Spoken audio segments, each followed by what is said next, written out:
aquele que a gente chama cronologia, de 30 dinastias faraônicas. A primeira dinastia faraônica data-se como 3.200 anos antes de Cristo. A última dinastia faraônica data-se como 332 anos antes de Cristo. Isso foi com a vinda de Alexandre o Grande a Egito. 200 quilômetros ao norte daqui, Alexandre o Grande deu suas ordens para fundar Alexandria, que mais tarde prosperou e acabou tendo outra maravilha do mundo antigo. Falava do farol de Alexandria, a biblioteca de Alexandria, com 750 de manuscritos, que uma vez incendiada essa biblioteca se perdeu grande parte da sabedoria arcana do mundo. Aqui nós estamos à altura do século 27 a.C., 2.700 anos antes de Cristo, quarta dinastia faraônica. 3 pirâmides construídas por 3 faraós dessa dinastia, 3 pirâmides construídas sobre um eixo. O eixo começa aqui onde nós estamos, ele vai de nordeste a sul-oeste, para onde nós vamos passar. Cada pirâmide, as 3 pirâmides, construídas com ordem de tamanho e de antiguidade. Significa vá de maior a menor. Aqui estamos ao pé da maior. A maior é a mais antiga. Então, ordem de tamanho e ordem de antiguidade. A maior é a mais antiga. Quéops, onde nós estamos. Kefren, a segunda enquanto dimensões gigantescas, e uns anos mais nova, mais recente. A menorzinha das 3, Micerinos ou Mequerinos, a mais nova das 3. Ok? Cada lado dos 4 lados da base significa que cada pirâmide tinha uma base quadrada.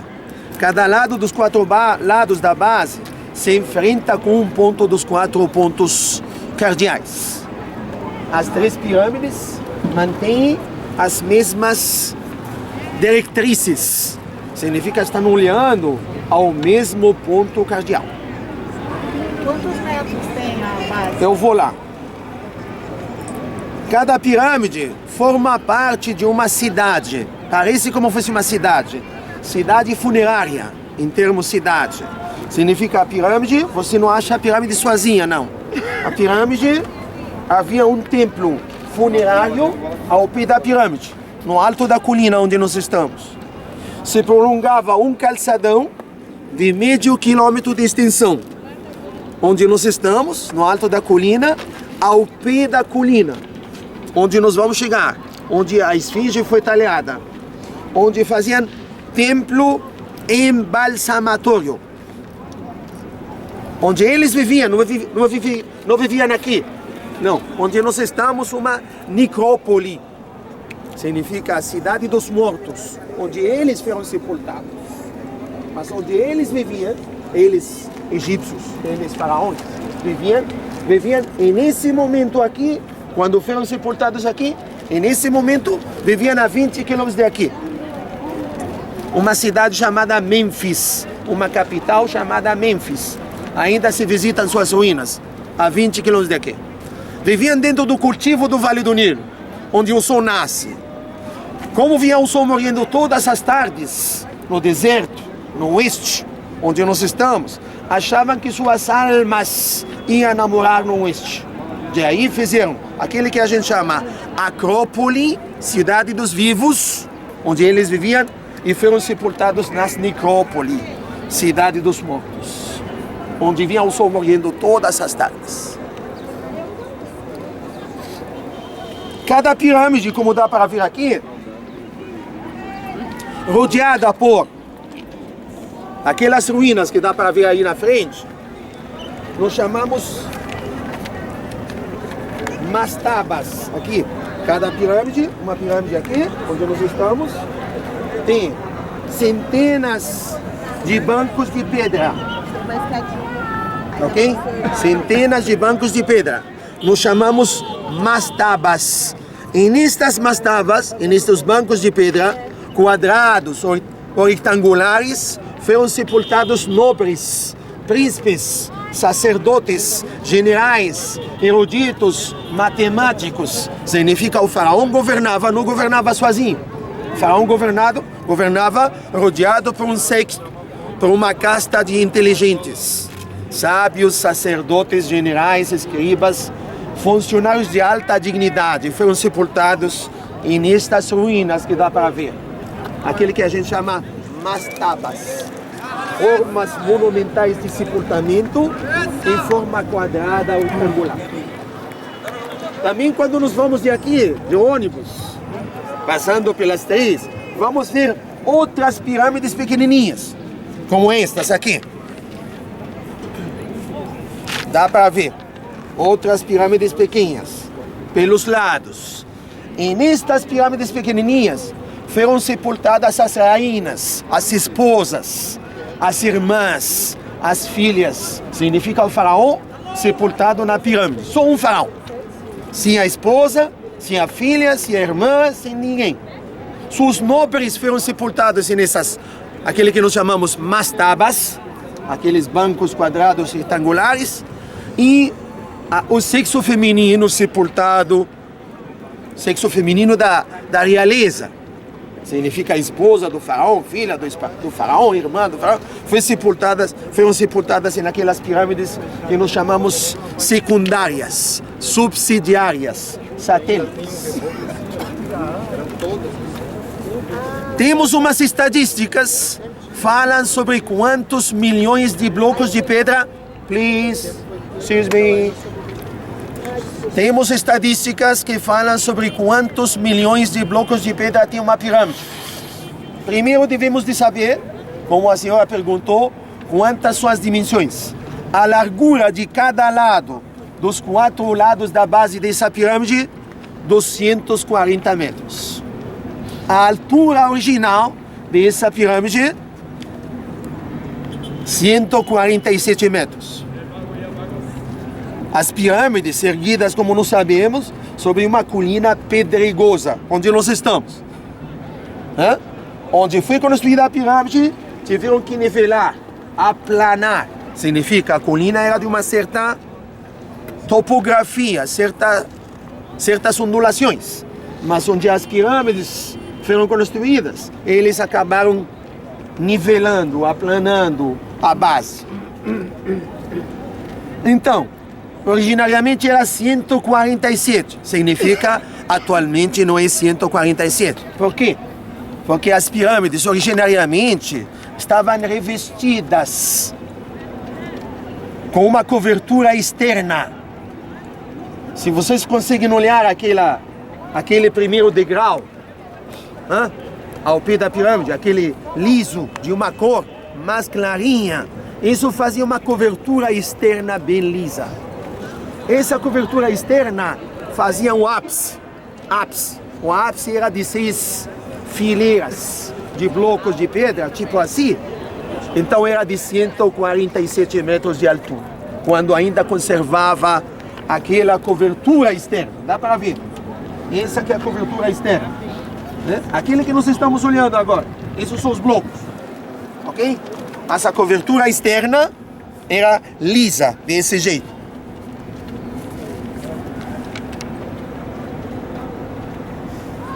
Ok? Então a pirâmide de 147 metros, atualmente ela é de 138 metros mais ou menos de altura. Depois de haver perdido aquelas 6 fileiras que davam no ápice. Repito, nós temos umas estatísticas recentes que falam sobre quantos milhões de blocos de pedra tinha uma pirâmide. Uma pirâmide maciça, de 240 metros de cada lado, dos 4 lados da base, 147 metros de altura, era, segundo se calcula, de 2.300.000 blocos de pedra. O peso médio de um bloco oscila entre 2 a 3 toneladas.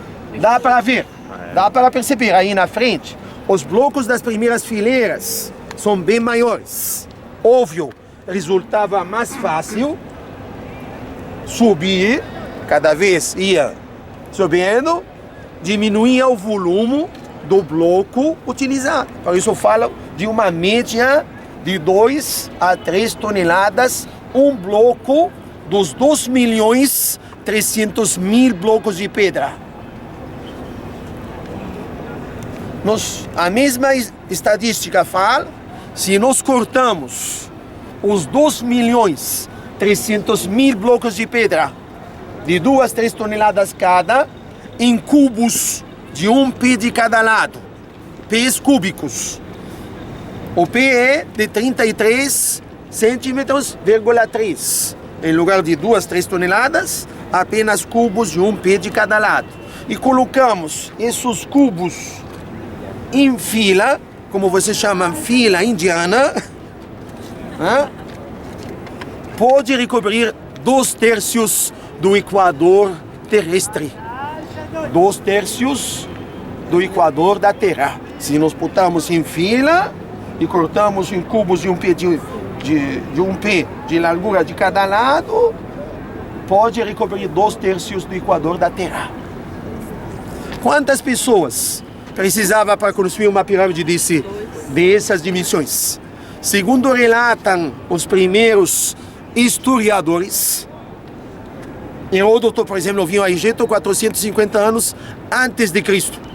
Segundo Heródoto relata, 100.000 pessoas. 100.000 pessoas demoraram 20 anos em construir esta pirâmide. O Nilo, pessoal, corre de sul para norte. Normalmente os rios correm de norte para sul. Mas o Nilo tinha uma grande peculiaridade.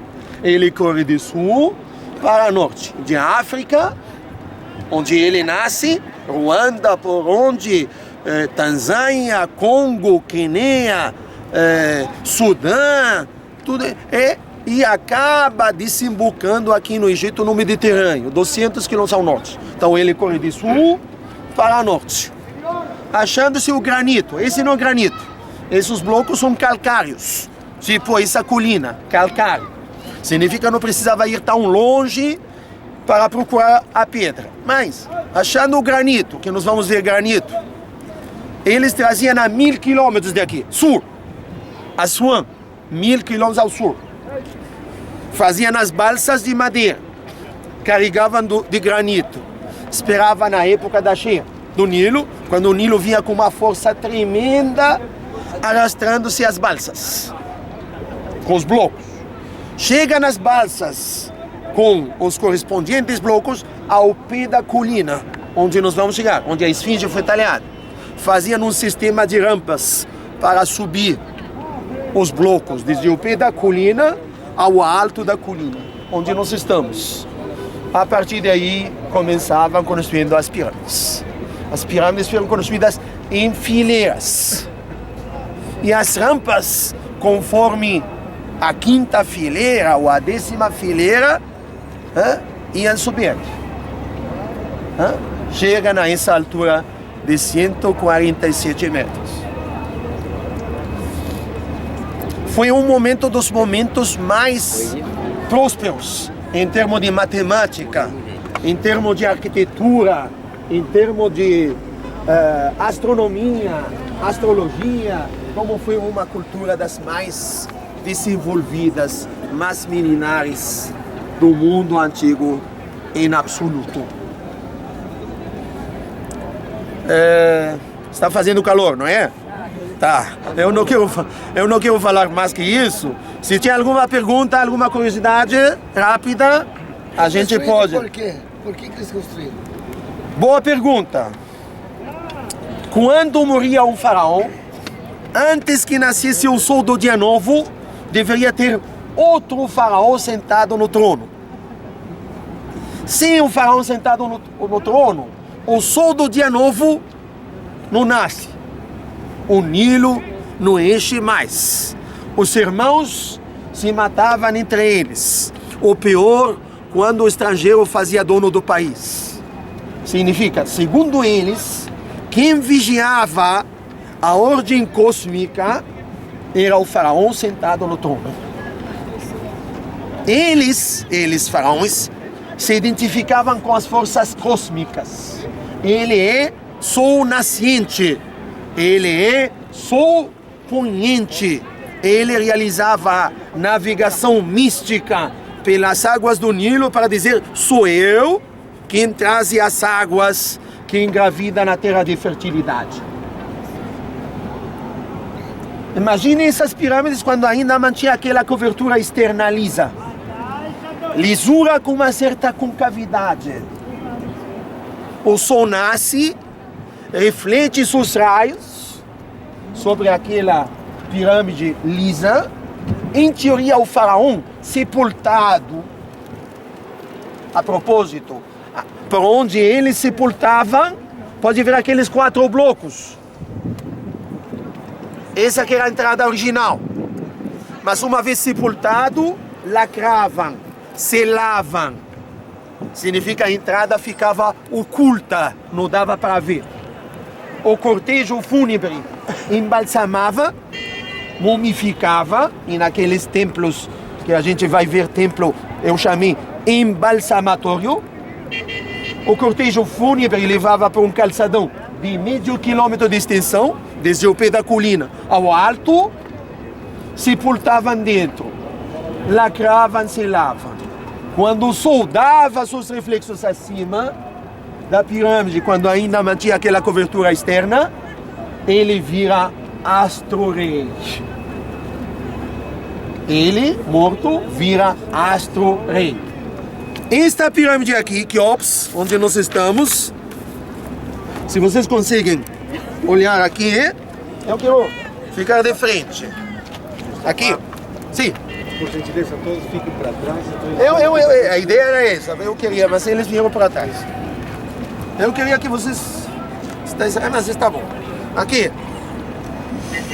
Se vocês conseguem ver, a câmara de sarcófago, onde o faraó foi sepultado é aí. Ok? Sai da câmara de sarcófago uns dutos fininhos por aqui. Pode ver? Sim. Dutos por aqui. Aqui. Dutos. Para quando passava ou passasse tal constelação, tal astro, tal Sotis, se penetrava seus raios. Sotis é Sirius, o nome da estrela. Quando se penetrava seus raios pelos dutos, chega à câmara de sarcófago, onde o faraó foi sepultado em seu sarcófago dentro, vira, o faraó morto vira astro-rei. Eles se achavam deuses. O faraó de Moisés, onde nós vamos passar, Monte Moisés, onde ouviu, escutou a Moisés a voz do Senhor, dizendo para ele: tira suas sandálias, porque a terra que pisa é santa, o chão que pisa é sagrado. E ordena o Senhor a Moisés ir ao Egito a guiar o povo de Israel fora do Egito. Um versículo do Alcorão relata esse momento. Quando Moisés chega ao faraó e diz para ele: Deus me ordenou guiar o povo fora do Egito. Um versículo do Alcorão fala, nesse momento, o faraó dizendo a Moisés: quem é? Deus, e quem sou eu? Moisés fala de um senhor. E o faraó responde: e quem sou eu? Não sou eu, o Deus que faz que os rios brotassem suas águas entre meus pés. Ele se achava que as águas do Nilo se brotava entre seus pés. Estão captando a ideia? Por que faziam esse tipo de monumentos descomunais? Porque faziam estátuas, como a gente vai ver no museu, colossais. Porque faziam templos de umas dimensões gigantescas. Todo ao suntuoso. ao imponente. Por que será? Porque eles se achavam deuses. E quando erguiam uma obra, não erguiam essa obra com a escala dos homens, mas faziam com a escala dos deuses, querendo impressionar ao povo, como eles realizam. Conseguiram mesmo impressionar o povo milhares de anos, achando-se que eles são deuses e achando que eles perpetuavam uma linhagem, segundo eles, linhagem divina. Não vou falar mais devido ao calor, às ações atmosféricas. Pessoal, estamos aqui ao pé da